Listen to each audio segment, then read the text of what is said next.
చచ్చిపోతారన్నారు. ఈడొచ్చి ఒక నైట్ ఉండు తర్వాత చూద్దామన్నావు. నాకు కూడా కాపాడినావు. ఒకసారి బాగలే కళ్ళు తిరుగుతుండా, అప్పుడప్పుడు పడిపోతుండా. నేను నాకు చూసేవాళ్ళు ఎవరు లేరు. మా నాయన వచ్చి మా అమ్మ వచ్చి ఇక్కడ వచ్చినారు. మా అమ్మ మా నాన్న ఇద్దరు కలిసి వచ్చి అంటే కొంచెం ఆకు తమలపాకు అవి కర్పూరం తీసుకొని గుడి చుట్టూ 11 రోజులు తిరగమ్మా నువ్వు అన్నావు. తిరిగిన ముడుపు కడతానని చెప్పిన, ముడుపు ఇచ్చేసిన. ఇప్పుడు బుల్లోరా అసలు తిరగడంలే. ఆటో అన్ని రిపేరింగ్ వస్తున్నాయి. ఒక్క డబ్బులు కూడా ఆ మొక్కు తీర్చేస్తే మాకు ఏమైనా చూపించవా? అందుకోసం వచ్చిన. రగ్గులు తీసుకొని వచ్చినావా? 4-5 మంది ఎత్తుకొని వచ్చినాం.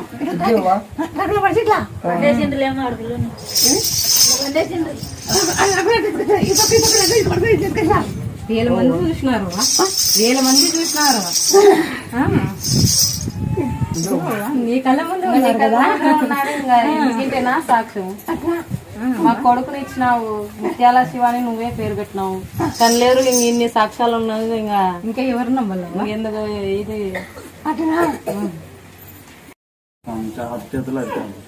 అరిచేతులు అరికాళ్ళు స్పష్టం ఉంటుంది.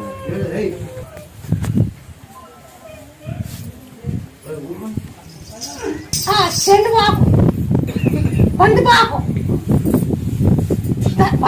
ఉండకం దంచే అయ్యా పట్టి 9 రోజులండి. ఆ గాయ బాగవుతుంది.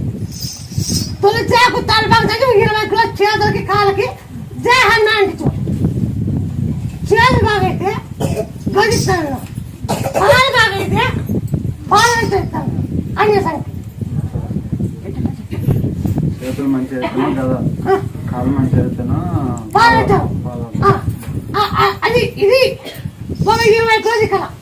నేను నువ్వు అక్కడ కొనుక్కోవాలా, అక్కడ తీసుకోపడి తొలిచాకు చేతులకి కాళ్ళకి ఆ గాయం బాయకి పిలియకుండా పసుపు పసుపు బంతాకు బంతాకు నడుతుండే. 350 కిలోమీటర్ల నుంచి ఈ కాలు పాలు బాగా ఎన్నుకో, నిన్ను పట్టుకుంటా. బాగా కాకు ఎన్నుకో, నువ్వు నన్ను పట్టుకో. ఇస్తాను రామయ్య పేరు పెట్టాల. నువ్వు తొలిచాకు తిరిగి నీ తలబెడతావు 9 రోజులు. జై శ్రీరామ్, జై శ్రీరామ్, జై శ్రీరామ్, జై. నీ కొన్ని ఆకాశాలు ఆగొట్టుకుని